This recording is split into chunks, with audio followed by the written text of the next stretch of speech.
ও লাতের নামে বাজে কথা বলে, উজ্জার নামে বাজে কথা বলে, হবলের নামে বাজে কথা বলে, দেবলের নামে বাজে কথা বলে, মন্নতের নামে গালি দেয়। এই জন্য মুহাম্মদের সঙ্গে আমাদের কোনো সম্পর্ক নাই।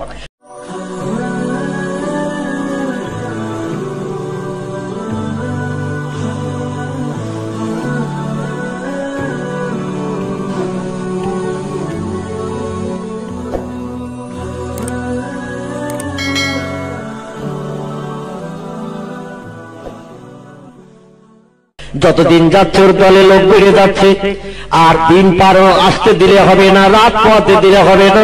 চলো আমরা সবাই মিলে ওর অ্যাকশন করে কমপ্লিট করব। 6,500 মতো মানুষ যুদ্ধের সরঞ্জাম নিয়ে অগ্নিঅস্ত্র নিয়ে এসেছে নবীকে মার্ডার করবে বলে। কারো হাতে তরবারি, কারো হাতে তীর ধনুক, কারো হাতে বল্লম, এমন করে বিভিন্ন ধরনের মানুষ মারা যন্ত্রপাতি নিয়ে ঘরের চতুর্দিকে রাউন্ড দিয়ে ব্যারিকেড করে রেখেছে। মুহাম্মদ ঘর থেকে বাইরে বেরিয়ে আসলে প্রাণনাশ করব। রাত নদী প্রহার অতিবাহিত হয়ে গেছে। আল্লাহর নবী আলী রাদিয়াল্লাহু নিয়ে শুয়ে রয়েছেন ওনার চাচাতো বোন মেহানির ঘরে আত্মগোপনের জন্য। জিবরিল খবর দিলে, ইয়া রাসূলুল্লাহ, প্রতিদিন রাত্রিতে যেন এক ঘরে থাকবেন না। বলে কেন? বলে ওরা আপনার প্রাণ নাশ করতে যায় দিনের বেলা, আর আপনার চাঁদ মুখ আর মুস্কি হাসি মিষ্টি কথা যখন শোনে ওদের রাগ গুলো তখন ঠান্ডা হয়ে যায়। রাগ যখন ঠান্ডা হয়ে যায় শত্রুর উপরে আর আঘাত করতে পারে না। রাগ যত সময় থাকে তত সময় শত্রুর জখম করতে সুবিধা হয়। রাগ পানি হয়ে গেলে শত্রু তখন বন্ধ হয়। ওরা আপনার মার্ডার করতে যখন আসি আর আপনি মুস্কি হাসেন, মিষ্টি মিষ্টি কথা বলে, আর আপনার চাঁদ মুখ যখন ওরা দেখে ওদের মনের রাগ গুলো সব পানি হয়ে যায়। এই জন্য ওরা আলোচনা করে মিটিং করেছে দিনের বেলা আর মারতে আসবে না, রাতের বেলা মারবে, যাতে আপনার চাঁদ মুখ ওদের দেখতে না হয়, মুস্কি হাসি আর দেখতে না হয়, আর ওই কচির দুধের মতো মুক্তার দানার মতো দাঁতের ঝলকানি ওদের দেখতে না হয়। আপনার মিষ্টি কথা ওদের শুনে কলিজা যাতে ঠান্ডা না হয়, এই জন্য রাতের বেলা প্রাণ নাশ করবে। প্রতিদিন এক জায়গায় রাত্রিতে থাকবেন না, এক একদিন এক এক জায়গায় থাকবেন, যাতে ওরা আপনার সন্ধান খুঁজে না পায়। জোরে বলুন সুবহানাল্লাহ। খোদার তরফ থেকে পরিকল্পনা মাফিক কাজ হচ্ছে। বিশ্ব নবী একা একদিকে, সারা দেশের মানুষ আর একদিকে। যদিও কিছু মানুষ কলেমা পড়ে নবীর হাতে হাত দিয়ে মুসলমান হয়ে নবীর সঙ্গে হয়েছে, তবে তারা বিপদের সময় সামনে আসে না। ওরা বিপদের সময় সামনে আসে না, গোপনে কলেমা পড়ে মুসলমান হয়ে রয়েছে। কারণ বিপদের সময় সামনে আসলে ওদেরও বিবি বাচ্চা বিধবেতি হবে, তখনও তারা পোক্ত ঈমান আনতে পারেনি, রাসূলের উপরে পোক্ত ভালোবাসা নিতে পারেনি। এই রকম পর্যায়ের সময় হযরত জিবরিল বলে, ইয়া রাসূলুল্লাহ, বেরিয়ে যাবেন যান, তবে বাইরে কিন্তু মক্কার সমস্ত শত্রুরা, লিডার নেতারা আপনার প্রাণ নাশের জন্য দাঁড়িয়ে রয়েছে। নবী বলছেন, এ কি খবর দিচ্ছ তুমি? বেরিয়ে গেলে ওরা প্রাণ নাশ করবে বলে দাঁড়িয়ে আছে। বলে হ্যাঁ। বলে তাহলে আমি যাব কি করে? গেলেই তোরা ধরবে, প্রাণ নাশ করবে। আমার নানার বাড়ি দেশে যেতে বলছে 47 বছর পর। আমি ধারণা করেছিলাম ওই দেশটি খারাপ, আমি ওখানে গেলে হয়তো আমার বিপদ হবে, কারণ বাপ গেছে, বাপের বিপদ হয়েছে, বাড়ি ফিরতে পারেনি। মা চলে গেল, মাও বাড়ি ফিরতে পারেনি, মারও বিপদ হলো, প্রাণ নাশ হলো। আর আমি গেলে না জানি ও দেশের মানুষেরা তাইফের দেশের মতো হয়তো আমারে মারবে। তাইফের ছেলেমেয়েরা যেমন মেরেছে ও দেশের ছেলেমেয়েরা মারবে, কারণ ও দেশের মাটি খারাপ, ও দেশের মানুষ খারাপ, এইরকম একটা ধারণা ছিল আমার। আর তুমি বলছো ওই দেশে যেতে, খোদার হুকুম আমি খেলাফ করবো না, যাবো আমি। কিন্তু শত্রুদের কি করে টপকিয়ে যাব? ওরা তো কয়েক রাউন্ড ব্যারিকেড করে রয়েছে, তোমারই মুখে খবর শুনছি আমি। জিবরিল বলছি, ইয়া রাসূলুল্লাহ, কোরআনের কথা কি ভুলে গেছেন? নবী বলছে, লা ইয়া আখি জিবরিল, এ ভাই জিবরিল, না, কোরআনের কথা আমি ভুলে নাই। বল আল্লাহর কোরআনের একটি সূরা আছে, সূরাটির নাম সূরাতুল ইয়াসিন। কি নাম বললাম? সূরাতুল ইয়াসিন। কোরআন শরীফের 22 পারার শেষে এই সূরাটা আল্লাহ পাক দান করে দিয়ে দিয়েছেন, ইয়াসিন ওয়াল কুরআনিল হাকীম ইন্নাকা লামিনাল মুরসালিন আলা সিরাতিন মুস্তাকিম। সোজা সরল পথ দেখাবেন যিনি, তিনি হলেন আমার আল্লাহ। জোরে বলুন সুবহানাল্লাহ। বিপদ মুসিবত থেকে উপকার করবেন যিনি, তিনি হলেন আমার আল্লাহ। আমার আল্লাহ বলছেন বিশ্ব নবীকে কয়েকটি গুণবাচক নাম দিয়ে আল্লাহ কোরআনে ডেকেছেন। আমাদের যেমন দুটো তিনটে করে নাম আছে। হয়েছিলাম যেদিন পৃথিবীতে এসেছিলাম সেদিন বাপ দাদার একটা ভালো নাম রেখেছিল পীর সাহেবদের কাছ থেকে, ভাই সাহেবদের কাছ থেকে শুনে ভালো নাম। বড় যখন হয়ে গেছে নাম আর পছন্দ হয় না, ডাক নাম আবার একটা আছে। কেউ ডাক নাম রেখেছে মিন্টু, কেউ রেখেছে পিন্টু, কেউ রেখেছে লালটু, কেউ রেখেছে বল্টু, কেউ রেখেছে নন্টু, কেউ রেখেছে ঝন্টু, কেউ রেখেছে বাপি, কেউ রেখেছে বাপ্পা, কেউ রেখেছে বাবলু। গোলাম মার্কা নাম, যেখানে যাবেন চলবে। হিন্দু কি মুসলমান, জৈন কে খ্রিস্টান, চেনার কোন লাইন হবে না ভাই। বর্তমান বিজ্ঞানের যুগে কত নাম আমাদের আল্লাহ রাসূলের ব্যবহারে খুশি হয়ে কয়েকটি গুণবাচক নাম দিয়ে কোরআনে ডেকেছেন। একটি নাম হলো ইয়াসিন, একটি নাম হলো তাহা, একটি নাম হলো মুজাম্মিল, একটি নাম হলো রাহমাতাল লিল আলামিন, একটি নাম হলো মুহাম্মদ সাল্লাল্লাহু আলাইহি ওয়াসাল্লাম।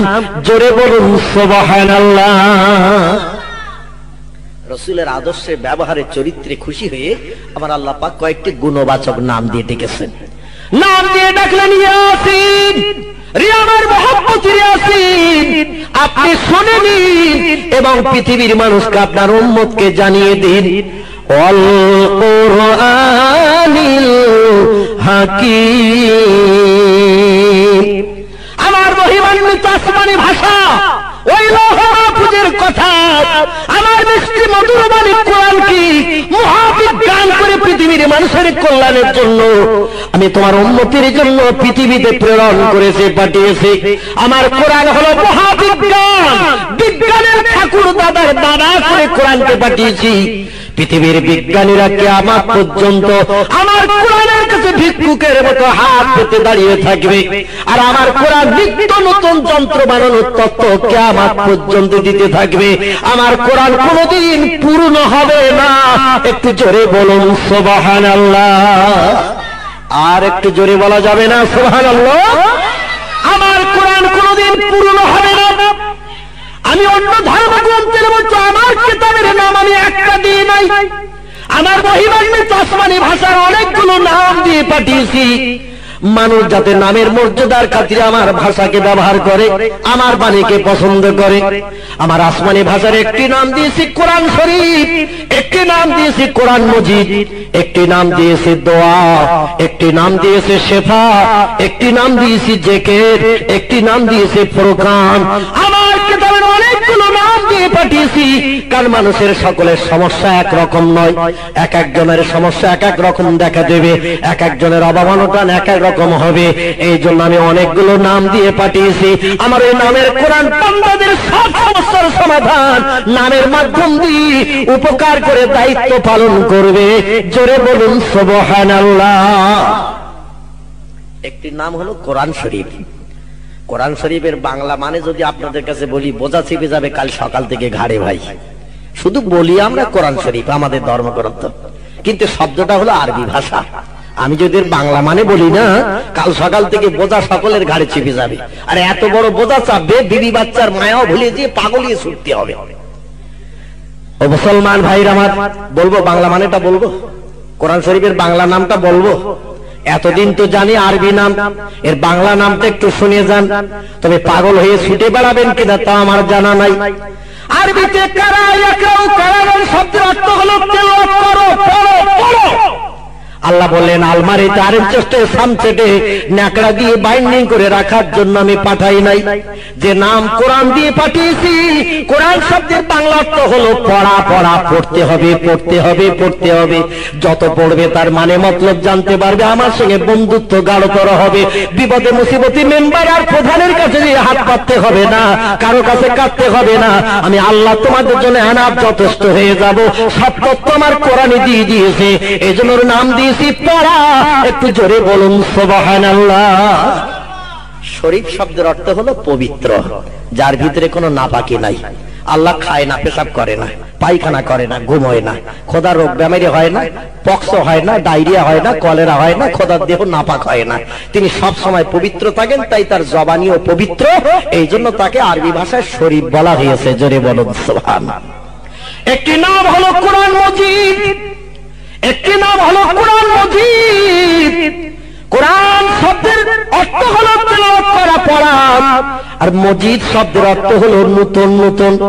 তোমরা যেন মনে মনে ধারণা করিও না বেদের মতো আমি পূর্ণ হয়ে গেছি, পুরাণের মতো আমি পূর্ণ হয়ে গেছি, গীতার মতো আমাকে বাদ দিয়ে রাখবে, ত্রিপিটক বাইবেল জেন্দাবাস্তার মতো আমাকে দূরে ঠেলে দেবে। আল্লাহ আমার একটা নতুন নাম দিয়েছে মজিদ। মজিদ শব্দের অর্থ হলো নতুন নতুন। সকালবেলা যখন ঘুম থেকে উঠবে আর আমার দিকে একবার দু চোখ মেলে তুমি তাকাবে, আমি নতুন নতুন তথ্য দেবো তোমার নতুন নতুন যন্ত্র বানাতে। একটু জোরে বলুন সুবহানাল্লাহ। নতুন নতুন তথ্য দেব, কারণ আমি হলাম নতুন কোরআন। আমি জীবনে কোনোদিন পুরনো হব না, এজন্য আল্লাহ আমার নাম দিয়েছে কোরআন মজিদ। আমি হলাম নতুন তেলাওয়াত করা কোরআন, আমি নতুন পড়ার বাণী এসেছি পৃথিবীতে। আরেকটি নাম দেয়া হয়েছে দোয়া। আল্লাহ বলছে নগো বিপদে পড়েছো তুমি, মুসিবতে পড়েছো তুমি, মেম্বারের কাছে যেতে হবে না, প্রধানের কাছে যেতে হবে না, এমএলএর কাছে দরখাস্ত করতে হবে না, দুনিয়ার কোন মানুষের কাছে যে হাত পাততে হবে না। আমি একটি নাম দিয়েছি দোয়া। ও বান্দা আমার এই দোয়া নামের দিকে একবার দৃষ্টি নিক্ষেপ করো। বান্দা তুমি আমার কাছে চাও, তোমার দোকানে খালি হাত একবার আমার কাছে তুলে ধরো, আমার কাছে তোমার দোকানে হাত তুলে যদি একবার তুমি কিছু চাও, আমি আল্লাহ তোমার হাত দোকানে খালি ফিরাবো না, এ ওয়াদা করেছি। জোরে বলুন সুবহানাল্লাহ। আল্লাহ বলেন আমার কিতাবের আরেকটি নাম দিয়েছি শেফা। শেফা নাম দিয়েছি, ইংরেজিতে যাকে বলা হয়েছে মেডিসিন, বাংলায় এর নাম হলো ঔষধ। জোরে বলুন সুবহানাল্লাহ। ভ্যালুড়ের মাদ্রাজের ভ্যালুড়ে যেতে হবে না, কলিকাতার বড় বড় হসপিটালে যেতে হবে না, নার্সিং হোমে যেতে হবে না, পিজিতে ভর্তি হতে হবে না, মেডিকেলে যে লাইন দিতে হবে না, আর যে করে নীলরতনে যেতে হবে না। আমি কোরআন নাম দিয়েছি শেফা।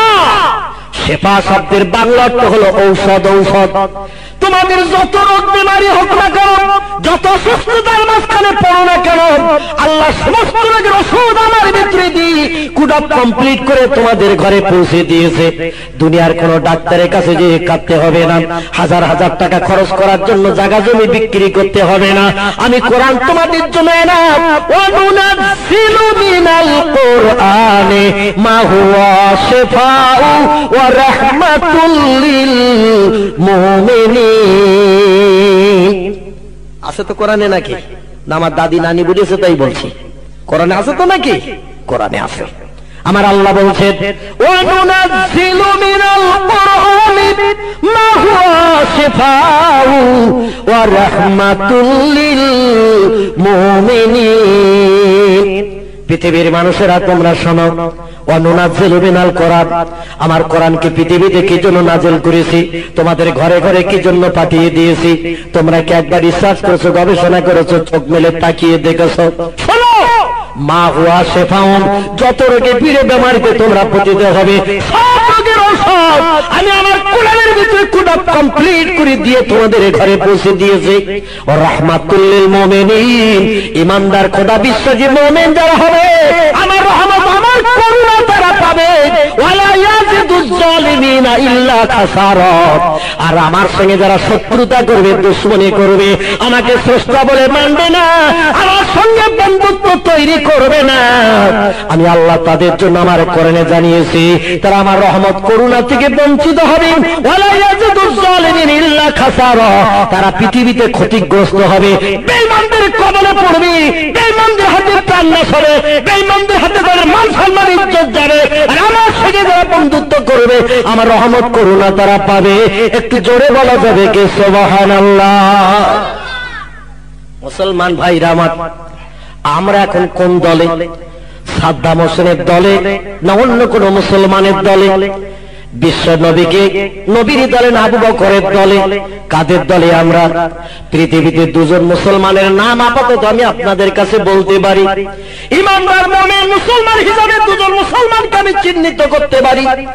একজন মুসলমানের নাম সৌদির ধনকুবেরের বেটা, নাম হলো তার মোহাম্মদ ওসামা বিন লাদেন।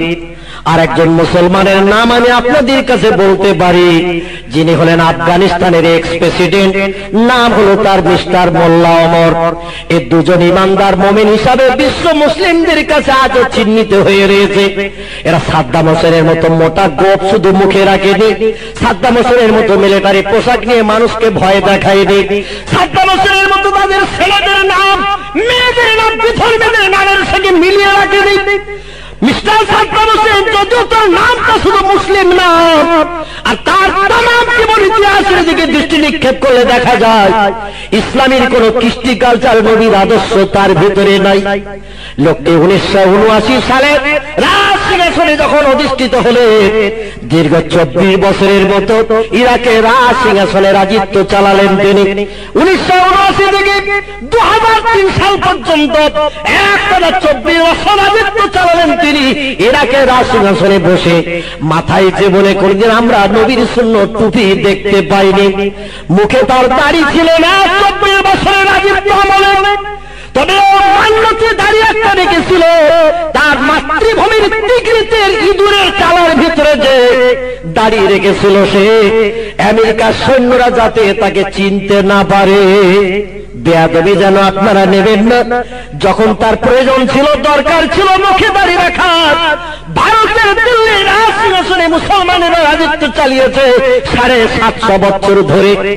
এদের নাম হলো জহিরুদ্দিন মোহাম্মদ বাবর, বাবরের ছেলের নাম হুমায়ুন, হুমায়ুনের ছেলের নাম আকবর, আকবরের ছেলের নাম জাহাঙ্গীর, জাহাঙ্গীরের ছেলের নাম শাহজাহান, এমন করে ঔরঙ্গজেব, শেরশাহ, আলাউদ্দিন খলজি, মোহাম্মদ বিন তুগলক, সুলতান আরজিয়া থেকে ইতিহাস আলগা করে দেখা যায় একটা বেটার ছেলের মাথায় টুপি ছিল না এমন নজির নাই, একটা বেটার ছেলে মুসলমানের মুখে দাড়ি ছিল না এমন নজির নাই।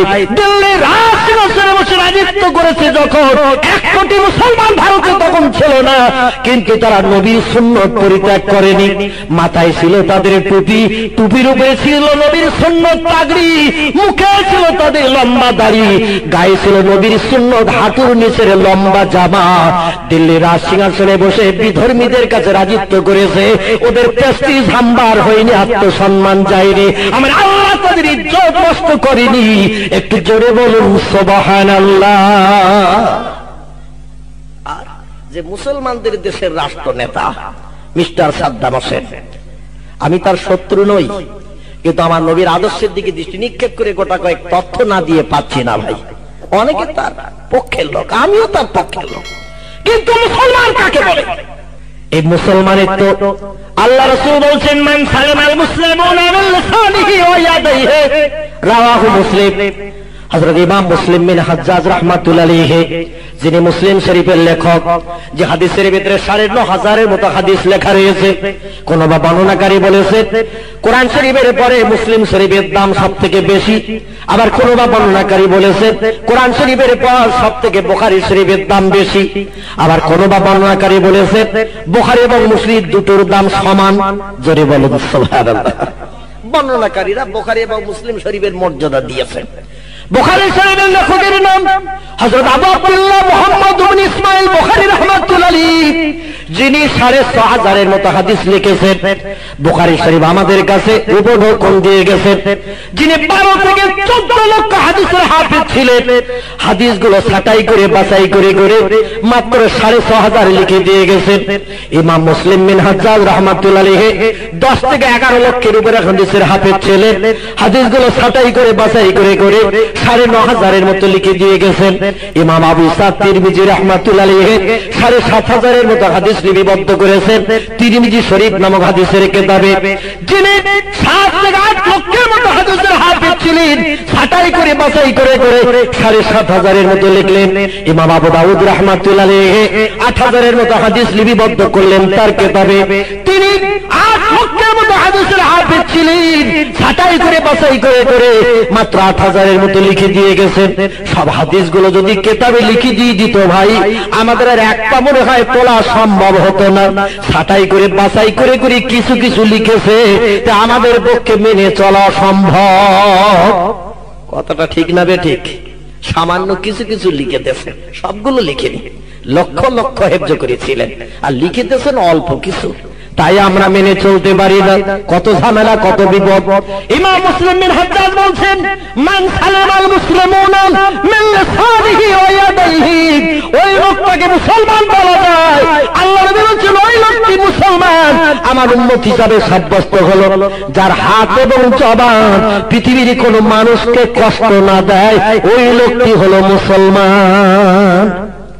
সাদ্দাম হোসেনের প্রাণ নাশ করা হয়েছে, 400 শিয়াদের নাকি প্রাণ নাশ করেছিল রাস্তায়, বিনা অপরাধী তারা রাস্তায় দাঁড়িয়েছিল, গাড়ির সামনে হাত উঁচু করেছিল। তাই ওকে যে আসল উদ্দেশ্য করে আমেরিকা পাকড়াও করেছিল, সে দোষে তো দোষী নয়, কারণ ওকে যুদ্ধ করে পাকড়াও করা হয়েছিল ইরাকের দেশের রাসায়নিক জৈব বোমা মারণাস্ত্র আছে এই উপলক্ষ করে আমেরিকার যুদ্ধ করেছে।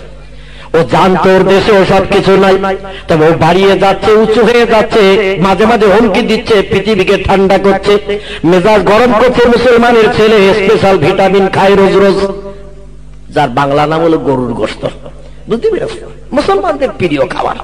পুরপুর এলাকার লোকেরা বোধহয় খুব খায় টায় না, তবে মাঝে মধ্যে যখন আসি দেখি সব টানানো রয়েছে শিক দিয়ে ঝুলিয়ে তালতলা বাজারের তারে। মাঝে মাঝে হুজুরদের বাড়ির সামনে জড়ি করে নিয়ে নিয়ে ঘুরি ঘুরি বাড়ানো হয়। এখানেও অ্যাকশন কম চলে না।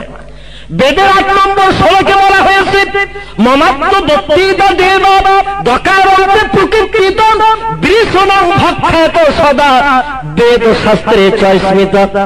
আজ থেকে 4000 বছর আগে মুনি ঋষিরা তথ্য দিয়েছেন বেদের পৃষ্ঠায়, মমাত্ম বক্তিতা দেবা, যে লোকটির নামের প্রথম অক্ষর হবে ম, দকারন্তে প্রকৃতিতা, যার নামের শেষ অক্ষর হবে দ, বৃষণং ভক্ষেত সদা, ওই লোকটির প্রিয় পছন্দনীয় খাবার হবে গো মাংস, গরুর গোশত। সংস্কৃতে যাকে বৃষ বলা হয়েছে, বৃষ, বৃষ শব্দের বাংলা অর্থ হলো ষাঁড়। ষাঁড় এই তরুতাজা গো। আমাদের নবীর প্রিয় খাবার, পছন্দনীয় খাবার ছিল গরুর গোশত। নবীর নাম ছিল মোহাম্মদ। বেদের পৃষ্ঠার নামের প্রথম অক্ষর মো বলা হয়েছে, শেষ অক্ষর দ বলা হয়েছে। আমাদের নবীর নামের প্রথম অক্ষর আর শেষ অক্ষর মো আর দ আছে তো নাকি? মো হয়াকার ময় ময়াকার দ, প্রথম অক্ষর মো, শেষ অক্ষর দ। পৃথিবীর আর যত ধর্মীয় নেতা আছে যারা পৃথিবীতে মানুষের কল্যাণের দায়িত্ব পালন করছেন, কারো নাম রামকৃষ্ণ পরমহংসদেব, কারো নাম বুদ্ধদেব, কারো নাম চৈতন্যদেব, কারো নাম গুরু নানক, কারো নাম মহাবীর, কারো নাম আচার্য কেশবচন্দ্র সেন, কারো নাম যীশু খ্রিস্ট, কারো নাম বালক ব্রহ্মচারী, কারো নাম ডক্টর শিবশক্তি শেঠজি, কারো নাম গোলাম আহমদ কাদিয়ানি, কারো নাম মুসাইলামা কাজ্জাব থেকে শুরু করে অনেক নেতার নাম আমরা ইতিহাস আলগা করে দেখতে পাই, কিন্তু আজ পর্যন্ত কোন নেতার নাম ওই বেদের পৃষ্ঠার নামের সঙ্গে মিল নাই। একটু জোরে বলুন সুবহানাল্লাহ। রামকৃষ্ণ পরমহংসদেব, যার নাম হিন্দু বন্ধুদের নয়নের মনে চোখের তারা যিনি, তার নাম হলো রামকৃষ্ণ পরমহংসদেব, নামের প্রথম অক্ষর র, শেষ অক্ষর ব। বুদ্ধদেব, যার নাম বৌদ্ধ ধর্মাবলম্বীদের নেতা যিনি, নাম হলো তার শ্রী বুদ্ধদেব, তার নামের প্রথম অক্ষর ব, শেষ অক্ষর ব। গুরু নানক, যার নাম, তার নামের প্রথম অক্ষর গ, শেষ অক্ষর ক, যিনি হলেন শিখেদের ধর্মগুরু, নাম হলো তার মিস্টার গুরু নানক। ইনি বলছেন সাধু সমাজকারক অশেষ উপকার করাইতে পারবেন যদি তারা ইসলামের নবীর প্রতি একটু ভক্তি ভরে দরুদ শরীফ পাঠায়। একটু জোরে বলা যাবে না সুবহানাল্লাহ? আর আমাদের যদি সেই নবীর নামে মিলাদ মাহফিল একটু দরুদ শরীফ পড়তে বলা হয়, অবস্থা সমস্যা নিউমানিয়া টাইফয়েড জরুরি রোগীর মতো, ভাত খায় না, মাছও খায় না, গোশতের ধারে পাশে যায় না, ডাক্তার বলছে সাবু আর বাল্লি খা। ডাক্তার জিজ্ঞাসা করছে কেমন আছিস, 6 মাস নিউমানিয়ায় পড়ে রয়েছে। ও ফিস ফিস করে কি বলে, ডাক্তারের কান পর্যন্ত আওয়াজ যায় না। আমাদের অবস্থা হয়েছে সমস্যা নিউমানিয়া টাইফয়েডের মতো। আর ইলেকশন যখন আসে, জিন্দাবাদের খেলা দিয়ে ঘুমন্ত মানুষের ঘুম ভাঙানো হয়। পুরপুর এলাকায় অবশ্য জিন্দাবাদ হয় টয় না, এদিকে কেউ জিন্দাবাদ বলে না। মনোরঞ্জন জিন্দাবাদ, সলিমউদ্দিন জিন্দাবাদ, তপন কুমার জিন্দাবাদ, আব্দুর রহিম জিন্দাবাদ। ইলেকশনের স্লোগান নিয়ে ঘুমন্ত মানুষের ঘুম ভাঙানো হয়। লাভ হয় 1 কাপ চা, হাফ পিস রুটি কিংবা 1 টান বিস্কুট। ইলেকশনে নেতা যদি জেতে তাহলে ফিরে 3 কেজি চেয়ারের মাল 7 কেজি, আর নেতা যদি হেরে যায় 20 আঙুলের মাথা, নসিবের কিছু জুটবে না ভাই। গুরু নানক বলছেন সাধু সমাজকারক গাজী পীর কুতুব অশেষ উপকার করাইতে পারবে যদি তারা ইসলামের নবীর প্রতি একটু ভক্তি ভরে দরুদ শরীফ পাঠায়। গুরু নানক বলেনি, হে শিখেরা পাঞ্জাবিরা, যখন সময় পাবি আমার নামে তসবিহ পড়বি, আমার নামের জপ জিকির করবি। এ তত্ত্ব গুরু নানক দেয়নি, বরং উনি বললেন সময় যদি হাতে পাও মুসলমানদের নবী যিনি, মানবতার মুহাম্মদ রাসূলুল্লাহ ইসলামের নবী যিনি, তার মহব্বতে একটু দরুদ শরীফ পড়বে, তাহলে সাধুও লাভ পাবে, সমাজকারকও লাভ পাবে। এমন করে মুহাম্মাদের নামে দরুদ শরীফ পড়লে একটু জোরে বলা যাবে কি সুবহানাল্লাহ। খ্রিস্টানিদের ধর্মীয় নেতা যিনি, যার নাম মিস্টার যিশু খ্রিস্ট, উনি বলছেন, if you love me, keep my common sense, I will care of my father. রে আমার শিষ্য সাগরেদরা, এ মিশরবাসীরা, সিরিয়াবাসীরা, তোমরা শোনো, আমি একটি কথা তোমাদের কাছে না বলে পারি না। ইফ ইউ লাভ মি, যদি সত্যই তোমরা আমাকে ভালোবেসে থাকো, যদি সত্যই তোমরা আমাকে নেতা হিসাবে পছন্দ করে থাকো, কিপ মাই কমন সেন্স, তাহলে একটু উপদেশের কথা আমি তোমাদের কাছে বলি। কান খোলসা করে তোমরা শোনো, I will prayer of my father, আমি আমার স্বর্গীয় পিতার কাছে, সেই স্রষ্টার কাছে তোমাদের ভবিষ্যতের কল্যাণের জন্য কেঁদে কেঁদে চোখের পানিতে বুক ভাসিয়েছে, তোমাদের ভবিষ্যতের উন্নতির জন্য কেঁদে কেঁদে চোখের পানিতে বক্ষ প্লাবিত করেছে।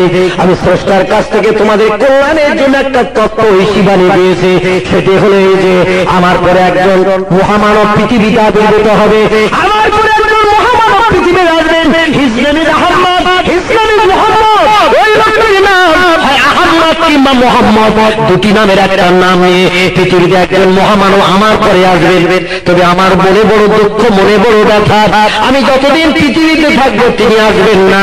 সেই যুগে যদি আমি পৃথিবীতে হায়াতে বেঁচে থাকতে পারতাম, তার জুতো দুখানা আমার বুকের সঙ্গে জড়িয়ে ধরে আমার কলেমার এই দুঃখ আমি নিবারণ করতাম। জোরে বলুন সুবহানাল্লাহ।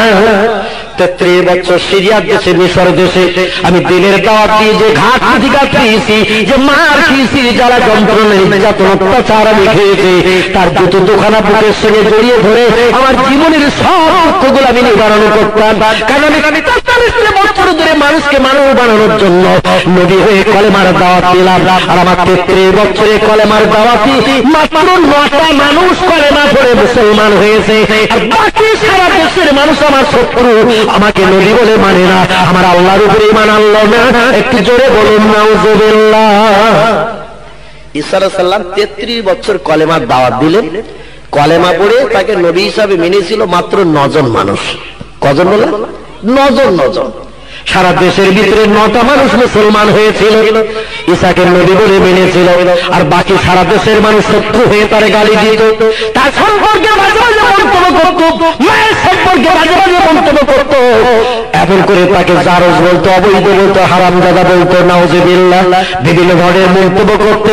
উনি মনের দুঃখে তাই বললেন, স্রষ্টা আমি পৃথিবীতে আর থাকতে চাই না, এদের জ্বালা যন্ত্রণা সহ্য করতে চাই না, কারণ আমি আসমানে ওহী দাওয়াত এনেছি, হাসরের ময়দানে কিয়ামতের মাঠে এই 33 বছর দিনের দাওয়াত দিতে যে মার খেয়ে দেহ রক্ত লাল করে গালিগালাজ শুনে আমি হাসিরে যে লাভ না পাবো, আখিরি জমানায় যে মহামানব পৃথিবীতে আসবেন আমার পরে, ওই মহামানবের একটা সাধারণ কি হবে, সে আমার থেকে বেশি সম্মান হাসির আপনার কাছে পাবে, আর আমার আগে বেস্তেজি সুখ ভোগের সুবিধা পাবে।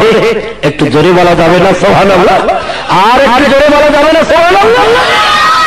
আমি এত কষ্ট করলাম, এত জীবন নিয়ে টানাটানি করলাম, আমি যেতে পারবো না, আর উম্মতি মুহাম্মদ একজন সাধারণ উম্মতি মুহাম্মাদি, সে আমার আগে বেহেশতে যাবে, হাসরে সূর্যের উপর থেকে নিষ্কৃতি পাবে, আপনার কাছ থেকে ফ্যাসিলিটি বেশি পাবে। আল্লাহ তাই নবীর খাতা থেকে নাম আমার লাল কালি দিয়ে দিন, নবীর খাতা থেকে নাম কেটে দিন, আমি নবী হয়ে আর থাকতে চাই না, যা হয়েছে হয়েছে। ওই আখিরি জমানা নবীর উম্মত করে আমার হায়াতের জিন্দেগি বাকি আছে, ওইগুলো আপনার নবীর উম্মত করে পৃথিবীতে আমাকে বাস্তবে চলার তৌফিক দিন। আমার আল্লাহ বলেন, ওয়ালিয়াকু কাসীরা ওয়া দাহাকু কালিলা, যে বান্দা জীবনের সব শান্তি মিটানোর জন্য আমার কাছে 24 ফোঁটা পানি জমিনে পেটের দোকানে হাত তুলে কিছু চাই, আমি আল্লাহ বান্দার চোখের পানি বড় ভালোবাসি, বান্দার চোখের পানি বড় পছন্দ করে থাকি।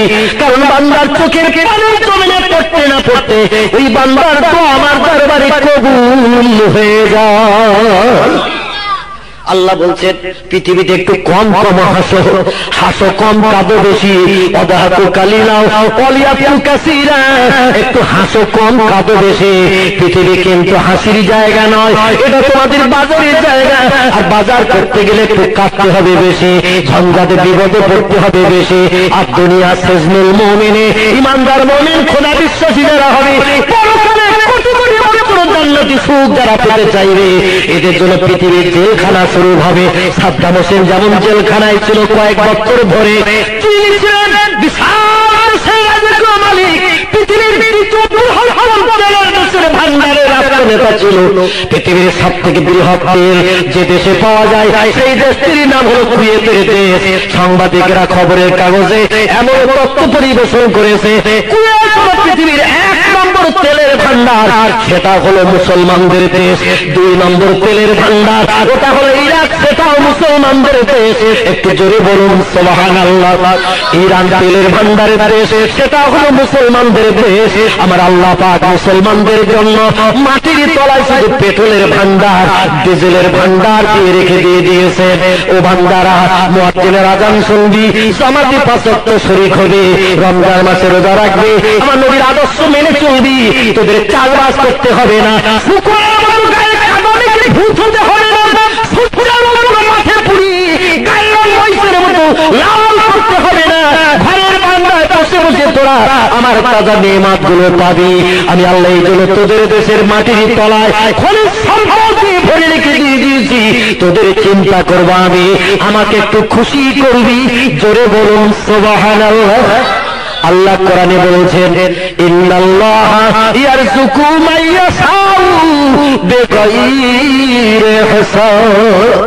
ওরে বান্দা, রিজিকের জন্য, রুজির জন্য, খাবারের জন্য দৌড়াদৌড়ি ছুটাছুটি করতে হবে না, বাজারে যেয়ে বাজার করতে হবে না, পকেটে পয়সা নিয়ে যেতে হবে না, মেয়েদের গরম চোখ দেখতে হবে না, ঘরের বারান্দায় বসে থাকলো স্টোভে রান্না করা তাজা ভাবনা খাবার তোর জন্য পরিবেশন হবে। নিজে কল্পনা করে জানতে বুঝতে পারবি না এই খাবারগুলো কোথা থেকে কিভাবে আমার সামনে জুটলো। জোরে বলুন সুবহানাল্লাহ। মাইয়া সাউ বেগাইর হিসাব। আল্লাহ বলেন এমন সুন্দর সুন্দর খাবার আমি পরিবেশন করি, বান্দা জীবনে কল্পনা করে বুঝতে পারো যে খাবার ছিল কোথায়। ও বন্ধু, আগামীকাল দুপুরবেলা কি খাবো এখন কি বলা যাবে নাকি? যাবে নাকি? কাল দুপুরবেলা কি খাবো, কাল দুপুরে কি খাবো বলা যাবে না। ব্যাংক ব্যালেন্স করেছি 20 লাখ, ব্যাংক ব্যালেন্স করেছি 40 লাখ, 50 লাখ, 1 কোটি টাকা ব্যাংক ব্যালেন্স করেছি ভবিষ্যতের উন্নতির জন্য। কাল দুপুরে কি খাবো তা বলা যাবে না। সকালবেলা ঘুম থেকে ওঠা যাবে কিনা তাও কি বলা যাবে নাকি? সকালবেলা ঘুম থেকে উঠবো, তারপরে স্ত্রী স্বামী হব, ছেলের বাপ হব, ব্যাংক ব্যালেন্সের মালিক হব, জায়গা জমির এমন করে আমি মালিক হয়ে যাব, এটাও বলা সম্ভব নয়। পৃথিবীর বিজ্ঞানীরা বলছে দুনিয়া হলো ক্ষণস্থায়ী, আজকের বেঁচে আছো আগামীকাল থাকবে, এ সার্টিফিকেট দেওয়ার ক্ষমতা আমাদের নাই। আজকের বেঁচে আছো আগামীকাল থাকবে, এ সার্টিফিকেট দেওয়ার ক্ষমতা নাই। গতকালকের খবরের কাগজ দেখছিলাম আমি, গতকালকের প্রতিদিন আপনাদের কারো ঘরে যদি থাকে প্রতিদিন কাগজ, ওই কাগজে সাংবাদিকরা তথ্য দিয়েছিল আমেরিকার সরকার ঈদের আগে আর সাদ্দাম হোসেনের ফাঁসি দেবে না, কারণ সামনে মুসলমানদের একটা পার্বণ আসতেছে, আর পার্বণের আগে অ্যাকশন করলে মুসলমানেরা রেগে যাবে, খেপে যাবে, চতুর্দিকে বিদ্রোহ শুরু হয়ে যাবে। এই পার্বণটা শেষ হয়ে যাক, তারপর নতুন বছর শুরু হবে, তারপর যা একটা করা যাবে। ওদের মগজে ঘুম পোকা ওই পোকা লেগেছে। ও ভাই জানোরা এখন একরকম বলে, পরে আর রকম বলে। ইহুদিদের সঙ্গে বন্ধুত্ব করো না, খ্রিস্টানদের সঙ্গে বন্ধুত্ব করো না, ইহুদিদের সঙ্গে বন্ধুত্ব করো না, খ্রিস্টানীদের সঙ্গে বন্ধুত্ব করো না, কারণ ওরা কথার দাম রাখে না, কথার মর্যাদা রাখে না। ঈসা নবীর সঙ্গে করেছে, দাউদ নবীর সঙ্গে করেছে, মুসা নবীর সঙ্গে করেছে, হুদ নবীর সঙ্গে করেছে, লূত নবীর সঙ্গে করেছে, জাকারিয়া নবীর সঙ্গে করেছে, ইহইয়া নবীর সঙ্গে করেছে, আইয়ুব নবীর সঙ্গে করেছে, হারুন নবীর সঙ্গে করেছে। সমস্ত সমস্ত নবীদের সঙ্গে ওরা দুনম্বরই করেছে।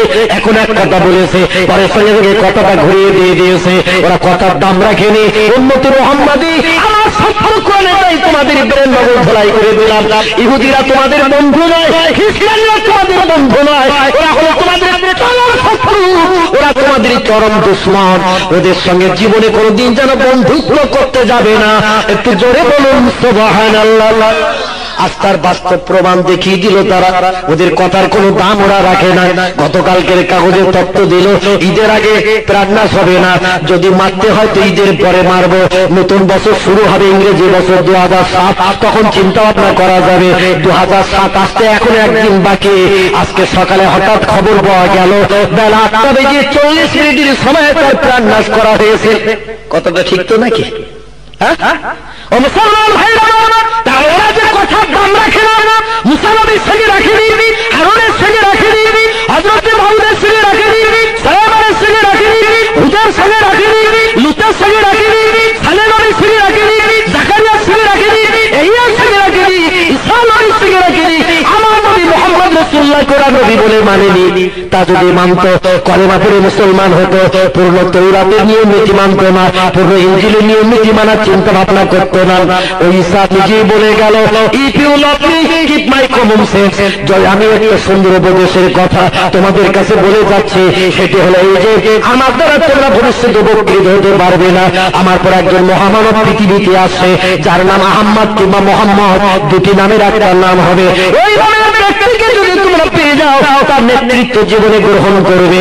আমি যদি তার দুখানে একবার আমার বুকের সঙ্গে জড়িয়ে ধরতে পারতাম, আমার জীবনের সব দুঃখ নিবারণ করতে পারতাম, তবে আমার পৃথিবীতে বেঁচে থাকাকালীন ওই ব্যক্তি পৃথিবীতে আসবে না, আমার চলে যাওয়ার পর পৃথিবীতে আসবে।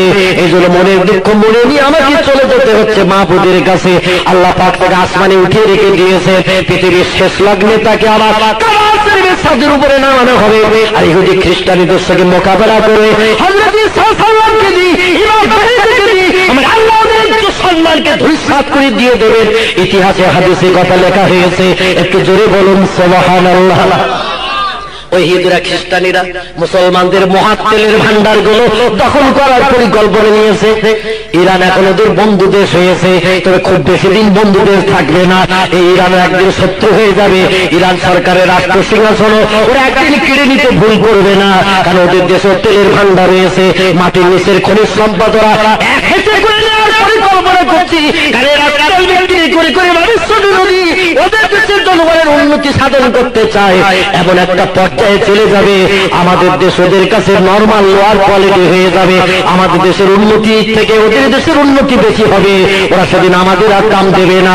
এই জন্য সমস্ত মুসলিম দেশের নেতাদের পরাস্ত করার পরিকল্পনা নিচ্ছে। তুরস্ককে হুমকি দিচ্ছে, লিবিয়াকে হুমকি দিচ্ছে, নাইজেরিয়াকে হুমকি দেয়, পৃথিবীর বিভিন্ন মুসলিম দেশকে হুমকি দিচ্ছে। ওরা অন্যায় হোক না হোক, অপরাধ হোক না হোক, ওটা কোনো কথা নয়। ইরানকেও বলা হলো তোমার দেশে জৈব রাসায়নিক বোমা রয়েছে, ইরাকে তো খুঁজে পাওয়া গেল না। ওরা স্বীকার করেছে ওদের তথ্য মিলল। যারা রিসার্চ করলো, জমি নিয়ে রিসার্চ করলো, বিভিন্ন মেশিন নিয়ে জমিনে পর্যন্ত লাগালো। বিজ্ঞানের উন্নতির যুগে নতুন একটি মেশিন বানিয়েছে বিজ্ঞানীরা, যে মেশিনটির ইংরেজি নাম হলো স্যাটেলাইট। কি নাম বললাম? স্যাটেলাইট। নতুন মেশিন বিজ্ঞানীরা বানিয়েছে, তার ইংরেজি নাম হলো স্যাটেলাইট। স্যাটেলাইট বানিয়ে বিজ্ঞানীরা আজ আনন্দে আত্মহারা হয়ে গেছে। বিশ্বকে বিজ্ঞানীরা ঝুঠার মধ্যে পুড়ে ফেলেছে। এই স্যাটেলাইট মেশিনটা বানিয়ে তাম পৃথিবীর সব দেশের দৃশ্যগুলো স্যাটেলাইটের মাধ্যম দিয়ে রান্নাঘরে বসে বসে সবাইকে দেখানোর সুযোগ করেছে। পানির তলায় কি আছে না আছে, সাগরের তলায় স্যাটেলাইটের আলো মারছে। এমন কোনো আলো লাইটে সাগরের তলার ফটো পর্যন্ত উঠে টেলিভিশনের ফটোয় দেখানো হচ্ছে। পাহাড়ের ভিতরে কি আছে না আছে, পাহাড়ের উপরে মারা হচ্ছে লাইট, এবং তীক্ষ্ণ লাইট পাথরে মারা হচ্ছে। পাথরের ভিতরে কি আছে না আছে, বড় বড় পাথরের ভিতরে তাও পর্যন্ত টেলিভিশনের পর্দায় দেখানো হচ্ছে। জঙ্গলের ভিতরে কি আছে না আছে, কটা বাঘ, কটা হরিণ, কটা ভল্লুক, কটা হাতি, এগুলো দেখার জন্য ঘুরে ঘুরিয়ে গোনার দরকার নাই। উপরে ওরা বাইজান হেলিকপ্টার চালাচ্ছে, এরোপ্লেন চালাচ্ছে জঙ্গলের উপরে, আর লাইট মারছে জঙ্গলের উপরে, আর জঙ্গলের টোটাল খবরটা টেলিভিশনের পর্দায় উঠে আসছে। খবর দিয়ে দিল ভারতের সুন্দরবনের জঙ্গলে আছে 256টা বাঘ। যে ঘুরি ঘুরি আর দেখতে হবে না, কখন বাঘে ধরবে তার ঠিক নাই। লাইট মেরে দেখলাম 257 নম্বর বাঘ রয়েছে। এই বাঘ সুন্দরবনের জঙ্গলে দৌড়াদৌড়ি চালাচ্ছে। ওরা এমন করে লাইট মারল জাপানের জঙ্গলে। জাপানের জঙ্গলে লাইট মেরে বিজ্ঞানীর একটি তত্ত্ব খুঁজে পেল। ওরা বলল আমাদের ঠাকুরদা যারা তত্ত্ব দিয়েছিল পৃথিবীর বয়স 4.5 থেকে 5,000 বছর, কিন্তু জাপানের জঙ্গলে লাইট মেরে খোঁজ পেলাম ওই জঙ্গলে একটা গাছ রয়েছে এখনো বেঁচে, যার বয়স হয়েছে 6,500 বছর। একটু জোরে বলুন সুবহানাল্লাহ। ঠাকুরদাদের মাথা খারাপ ছিল, তাই ওরা বলেছিল 4.5 থেকে 5,000 বছর পৃথিবীর বয়স হয়েছে। আর জাপানের জঙ্গলে লাইট মেরিয়া গাছের সন্ধান পেয়েছি, গাছটা এখনো বেঁচে রয়েছে, যার বয়স হয়েছে 6,500 বছর। না জানি গাছের আগেও পৃথিবী কতদিন ছিল। অতএব আমাদের ধারণা 7-8 বছর হয়ে গেছে পৃথিবীর বয়স। ভবিষ্যতে নাতি নাতকুর যারা আসতেছে ওরা আবার এমন যন্ত্র বানাবে, বানিয়ে কোথায় মেরিয়ে বলবে তা ঠিক নাই। বলে আমাদের বাপেদেরও ব্রেন খারাপ ছিল, পৃথিবীর বয়স 12,000 বছর। যতদিন যায় তত তত্ত্ব পাল্টিয়ে যায়। আগেকার বিজ্ঞানীরা বলেছিল পৃথিবীর 3 ভাগের 2 ভাগ পানি 1 ভাগ মাটি। আগেকার বিজ্ঞানীরা বলেছিল পৃথিবীর 3 ভাগের 2 ভাগ পানি 1 ভাগ মাটি। এখনকার বিজ্ঞানীরা বলছে বাপেদের যন্ত্রপাতি খারাপ ছিল, ওরা তাই সঠিক তত্ত্ব দিতে পারেনি। আমরা নতুন যন্ত্র মেশিন বানিয়ে রিসার্চ করে দেখেছি পৃথিবীর 4 ভাগের 3 ভাগ পানি আর 1 ভাগ মাটি। পৃথিবীর যে মাটি আছে মাটি এক জায়গায় নাই ভাই। বর্তমানে পৃথিবীতে 195টির মতো দেশ, Japan, Germany, America, Russia, Holland, Poland, Italy, Brazil, Thailand, Singapore, Burma, Rangoon, Hindustan, Pakistan, Afghanistan, Iran, Iraq, Kuwait, Jordan, Arab, পারস্য, তুরস্ক, লিবিয়া, নাইজেরিয়া, ইন্দোনেশিয়া, মালয়েশিয়া, শ্রীলঙ্কার উপদ্বীপ থেকে শুরু করে এই পৃথিবীর 195টির মতো দেশ, সাগরের মাঝখানে এক একটা ফুটবল, এক একটা দ্বীপ হয়ে চুপ করে দাঁড়িয়ে রয়েছে। চতুর্দিকে পানি আর পানি, মাঝখানে ছোট্ট একটা বালির দ্বীপ। আল্লাহ বলে ওরে কোন তোর ঠাকুর দাদা কোন দ্বীপটা বানিয়েছে একটু ইতিহাস আলগা কর। তোদের কোন ঠাকুর দাদা কোন দেশ বানায়নি, মগজে তোদের ঘুম পোকা উই পোকা লেগেছে। তোরা বলছিস প্রোটেকশন আর বাড়াতে হবে না, জনসংখ্যার বাড়াতে হবে না, ভবিষ্যতে খাবার আর হবে না, জায়গা জমি ঘর বাজার আর হবে না। কি ঘুম পোকা তোদের মগজে লেগেছে, কগেলাস তোরা খেয়েছিস তাও আমি বুঝি না। পৃথিবীর 4 ভাগের 3 ভাগ পানি আর 1 ভাগ মাটি। জনসংখ্যা যদি বেড়ে যায় আমার ইবাদতের জন্য, জনসংখ্যা যত বাড়ুক অসুবিধা নাই। আমি শুধু বলবো কোন হয়ে যা, সাগরের মাঝখানে আবার বড় বড় দ্বীপ তৈরি হয়ে যাবে তোদের নাতি নাতকুরের বসবাসের জন্য। একটু জোরে বলা যাবে কি সুবহানাল্লাহ। তোদের বড় বড় রাষ্ট্রনেতা যারা, যাদের নাম যুক্তরাষ্ট্রের ভূতপূর্ব প্রেসিডেন্ট মিস্টার হুভার, কারো নাম জার্মান প্রেসিডেন্ট মিস্টার হিটলার, কারো নাম ইতালির প্রেসিডেন্ট মিস্টার সিলোর মুসোলিনি, রাশিয়ার প্রেসিডেন্ট মিস্টার মিখাইল গর্বাচেভ, রুশ প্রেসিডেন্ট মিস্টার ইউনুকসিভ, চীনের প্রেসিডেন্ট মিস্টার শি জিনপিং, ভারতের 108 কোটি জনগণের নেতা যার নাম মিস্টার মনমোহন সিং দিল্লির পার্লামেন্টে বসে এখন জনগণের কল্যাণে চিন্তা করতেছে। মুসলমান ভাইরা আমার, আমেরিকার president mister George W Bush, এবং ইংল্যান্ডের প্রেসিডেন্ট টনি ব্লেয়ার থেকে শুরু করে যারা জনগণের উপকারের চিন্তা নিয়ে দেশের মানুষের কাছে সুনাম পেয়েছে, এরা কোন দেশ বানিয়েছে এরকম তথ্য কি ইতিহাসে আছে নাকি ভাই? কোন ইতিহাসে আছে নাকি যে সাগরের মাঝখানে পাথর টাথর মাটি টাটি বালি টালি ফেলে ট্রাকে করে লরিতে করে ফেলে ডেলি কিছু বানিয়েছে? এরকম তো কোন তথ্য ইতিহাসে নাই। আল্লাহ বলছে যা আছে সব আমি বানিয়েছি, আমি শুধু বলি একটু কোন সঙ্গে সঙ্গে হয়ে যায়। ও ভবিষ্যতে জনসংখ্যার যত বাড়ে তোদের করতে হবে না, আমি আল্লাহ আমার কোরআনকে জানিয়েছি ওয়া মা মিন দাব্বাতিন ফিল আরদি ইল্লা আলাল্লাহি রিজকুহা। ওরে শোন শোন, খাবারের চিন্তা করে তোদের জনসংখ্যা কমানোর চিন্তা করতে হবে না। ভবিষ্যতে ছেলে মেয়ে বেড়ে গেলে খাবে কি? এই বাবু একটু চুপ করে, কি হলো তোদের? তোরা তো অটোমেটিক চালাচ্ছিস দেখতেছি, একটু বন্ধ হয় না তোদের? তাবারুক যদি থাকে এই 3টে দিয়ে দিলে মনে হয় ঝামেলা মিটে যায়। এই 3টে এরা তাবারুকের জন্যই ঝামেলা করতে আমি বুঝতে পারতেছি। এদের 3টে দিলে সমস্যা মিটে যাবে। এ তো সে আগে থেকে অ্যাকশন চালাচ্ছে। মাথার পাগড়িটাও মোটামুটি সাদ্দাম হোসেন মার্কা হয়ে গেছে, না ওসামা বিন লাদেন মার্কা, দুটোর একটা যে কোনো হবে। কিন্তু লাদেনের আদর্শ কিছু দেখছে না। একটু চুপ কর বাপ, কথা বলিস না। আল্লাহ বলছেন وما من دابة في الأرض إلا على الله رزقها ওরে বান্দা শোন, জলস্থলে ডাঙা এবং পানিতে যত সৃষ্টিজীব বসবাস করে সব আমার রিজিকের উপরে নির্ভর করে। আমার রিজিক ছাড়া এক দানা বেশি খাওয়ার ক্ষমতা কারো নাই, এক দানা কম খাওয়ার ক্ষমতাও কারো নাই। আর তোরা কেন জনগণের ভবিষ্যতের চিন্তা করে মাথা ঘামাচ্ছিস? ও চিন্তা আমি আল্লাহ আমার। জোরে বলুন সুবহানাল্লাহ। বর্তমান যুগের বিজ্ঞানীরা খোদার এই কোরআনের কথা যে বাস্তব এটা মেনে নেছে। একটু জোরে বলুন সুবহানাল্লাহ। আর জোরে বলুন সুবহানাল্লাহ। আমেরিকার দেশে একটা ইউনিভার্সিটি বানানো হয়েছে যার নাম দেওয়া হয়েছে আরাবিক ইউনিভার্সিটি। আমেরিকা কোরআন শরীফ রিসার্চ করার জন্য একটা বিশ্ববিদ্যালয় তৈরি করা হয়েছে। আমেরিকার বিজ্ঞানীরা কোরআন রিসার্চ করে নতুন নতুন যন্ত্রমেশিন বানাবে বলে একটা বিশ্ববিদ্যালয় বানিয়েছে। এর নাম দেওয়া হয়েছে আরাবিক ইউনিভার্সিটি। এই বিশ্ববিদ্যালয়ে কোরআন রিসার্চ করতে যে ওদের মগজ ঘুরে গেছে। ওই যে স্যাটেলাইট ঠাকুর দাদারা বানিয়েছিল বিশ্ববিখ্যাত জলজাহাজ যার নাম ছিল টাইটানিক। টাইটানিক নাম শুনেছেন তো? টাইটানিক বিশ্ববিখ্যাত জলজাহাজ, দেখবেন বিভিন্ন বইয়ের পৃষ্ঠায় রয়েছে। এই টাইটানিক জাহাজ এত বড় সড় করে বানানো হয়েছিল, নূহ নবীর কিস্তিও হার বেড়ে গিয়েছিল। ভাই নূহ নবীর নৌকাটা 1200 হাত লম্বা ছিল, 400 হাত আর ছিল, কানা থেকে তলা পর্যন্ত 200 হাত গভীরতা ছিল। 1200 হাত লম্বা ছিল নূহ নবীর কিস্তি, আর 400 হাত আর ছিল, কানা থেকে তলা পর্যন্ত গভীরতা ছিল 200 হাত। ওদের টাইটানিক জাহাজটা নূহ নবীর কিস্তি নৌকাটাও হার মানিয়ে দিয়েছিল। এই টাইটানিকের ভিতরে যখন কোনো মানুষ ঢুকে যেত, মনে মনে ধারণা করত কোন গ্রামে ঘুরে ঘুরে বেড়াচ্ছি। টাইটানিক জাহাজটা আয়তনে আকারে এত বড় করে বানিয়েছিল তারা, স্পেশাল লোহার পাতন বানিয়ে টাইটানিক জাহাজ বানালো তারা। এর ভিতরে ফুটবল খেলার মাঠ তৈরি করা হলো, এর ভিতরে হসপিটাল ছিল, এর ভিতরে সুইমিং পুল ছিল, সাঁতার কাটার পুকুর ছিল। যুবতীরা বসে গল্প করবে গার্ডেনে আলাদা জায়গা, বুড়োরা গল্প করবে আলাদা জায়গা, যাদের 2-4টে বাচ্চা হয়েছে এইরকম মধ্যম বয়সী তাদের গল্পের জায়গা আলাদা। 4000 যাত্রী থাকা খাওয়া শোয়ার ব্যবস্থা। আর এই যাত্রীরা মাসের পর মাস সাগরে ভাগবে, ওদের খাবার গুলো পর্যন্ত জাহাজে নিয়ে যাওয়া হবে। এইরকম বড় জাহাজ বানিয়ে তোলা হলো। 3500-এর মতো উচ্চ শিক্ষিত চাকরিজীবী যাত্রীরা এই জাহাজ নিয়ে চলতে শুরু করে দিয়ে দিল।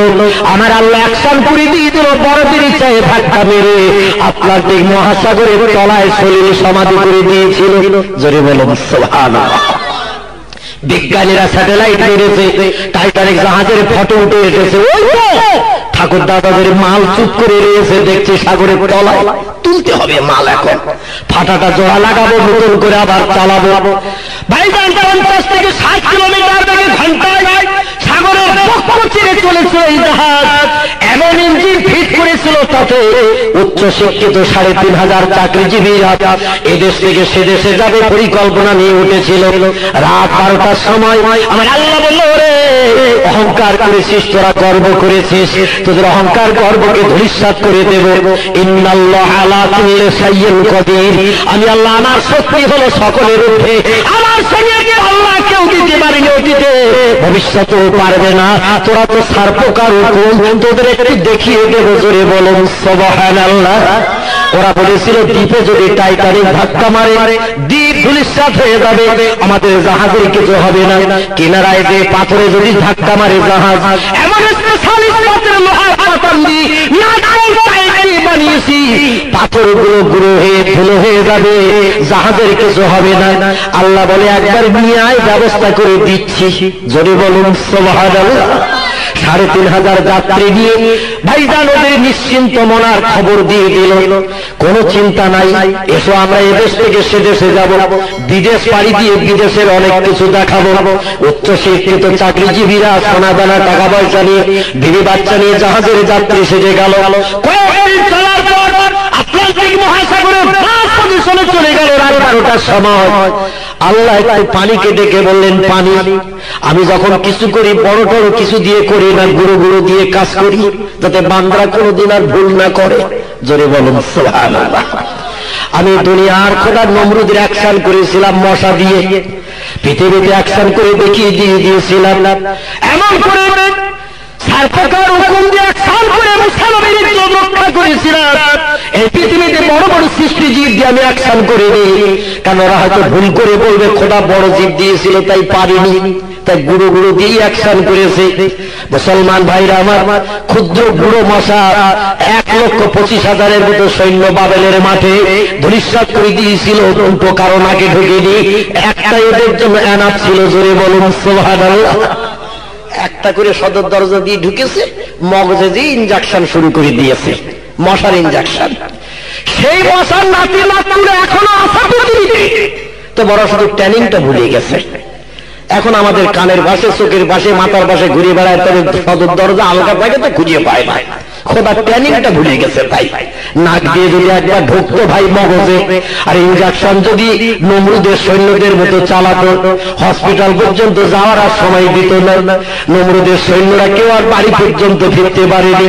সকাল মগজের ঘেড়িতে যখন চালিয়ে দিয়েছে, ছটফট করে তার কাজ কমপ্লিট হয়ে গেছে। 1 লক্ষের উপরে মানুষ যখন চিৎপটাং হয়ে গেল, নমরুদ তখনও দাঁড়িয়ে দাঁড়িয়ে দেখছে, বলে কি সর্বনাশ চলছে। যখন আর একটাও পাবে না, সব তো আমারে হামলা করবে। চাচা আপন পরাণ বাসা, যখন বাড়ি যায় আর এখানে দাঁড়িয়ে দরকার নাই। ও তখন ভাত হাতে খারাপ থেকে বাড়ি থেকে রওনা দেয়, মশারা সেন্টার পায় না। আল্লাহ বলে দিচ্ছে একটা ইমান যেন ফিরে বাড়ি না যায়, সব কটারে কমপ্লিট করে দেবে। এবং সব কটা তখন দৌড়িয়েছে নমরুদের অ্যাকশন করবে বলে। তাফসীরের ভিতরে কেতাবে বর্ণনাকারীরা বলছেন, অনেকগুলো মশা দৌড়িয়েছে নমরুদের তখন অ্যাকশন করবে বউ পোকার মতো। একটা খোড়া মশা নাকি ওর পা খোড়া ছিল ভাই, তবে এরোপ্লেনের ডানা দুটো ভালো ছিল। ও বলছে তোরা তো পা ভালো আছে, বসতে পারি, চলতে পারি, সব সুবিধা পারি, আর আমার তো একটা পা খোড়া, পা ভাঙা, আমি বসতে ভালো পারি না। আরে একটা লোক যখন আছে তো তোরা এর আর ঝামেলা করিস না, দায়িত্বটা আমার এতে, আমি আনতে চাই। তো সবাই বললাম তুই যখন খোলা কারো কিছু করতে পারিস নি, আর একটা লোক যখন আছে তাই দায়িত্বটা যখন নিতে চাইস তো যা, না পারিস তো বলিস, আমরা পরে চিন্তা ভাবনা নেব। খোড়া ছুটে যাচ্ছে ডানা মেলে, আর নমরুদ যাচ্ছে বাড়ি, খোড়া ছুটে পেছনে। নমরুদ কিছু দূর ছুটে যায়, পেছন দিকে তাকাচ্ছে, আসতেস কি কোনো দলবল, যে পিছনে ফিরে তাকিয়েছে, আর ও ছুটছিল 420 ভোল্টেজ কিংবা ভাইজান 80-100 কিলোমিটার ভোল্টেজে। খোড়াও ছুটে যাচ্ছে পেছনে, আর নমরুদ যাচ্ছে আগে আগে। দেখবেন কোন পাড়ার কুকুর যদি কোন পাড়ায় ঢোকে, আর হঠাৎ তিনটে যদি ঘেউ করে একবার ওঠে, ও তো তখন একবার ছুট মারে কিছু দূর, ছুট মেরে কিছু দূর যেয়ে পিছনে তাকায় ওরা আসতেছে কিনা। যদি দেখে আসতেছে আবার একটা ছুট মারে, আর যদি দেখে আসতেছে না, ও তখন স্বাভাবিক নিয়মে হেঁটে হেঁটে চলে যাওয়ার চিন্তা নাই। নমরুদ চিন্তা করলো দলবল আসতেছে একটু দেখে, পেছনের দিকে যে ফিরে গেছে, আর খোয়াটা ছুটে আসছিল বলে সদর দরজার সামনাসামনি। এ আর দেরি করে দরকার নাই, সোজা ঢুকে যায়। যদি সামনের দিকে থাকতো তাহলে সামনে দিতে ঘুরে ঢুকতে একটু সময় লাগতো। যে পিছনে সোজাসুজি দরজা পেয়ে গেছে, ঢুকে যেয়ে একেবারে রান্নাঘরের ভিতরে চলে গেছে। কিচেন রুম, রান্নাঘর, খাবার মাল রয়েছে যেখানে, ওখানে ইনজেকশনের হাল চালাচ্ছে। ও তো কিলচার মারতে মারতে দরবারে গেছি, যে বলছে বাঁচারে বাঁচা। বলে কি হয়েছে দুনিয়ার খোদা? বলে আমার নাকের ভিতরে মশা ঢুকেছে। বলে নাক ঝাড়ে। ও নাক ঝাড়ে কিন্তু বেরোয় নাই, ও তো হাড়ির ভিতরে ঢুকে গেছে। ভাই হাড়ির গায়ে ঘা মারলে কি আর বার হয় নাকি? কোনো লাইন নাই, নাক ঝাড়ে বার হয় নাই। বলে তাহলে এখন কি উপায় হবে? বলে দেখেন যাহাই কিছু করেন, ও কিলচর কপালে মারে। মশা বলে জামার ভিতর গায়ে মারবে, আমার কিছু হবে না, নিজের গায়ে নিজে মার। আমার আল্লাহ বলে দেখ অ্যাকশনটা কিরাম হয়।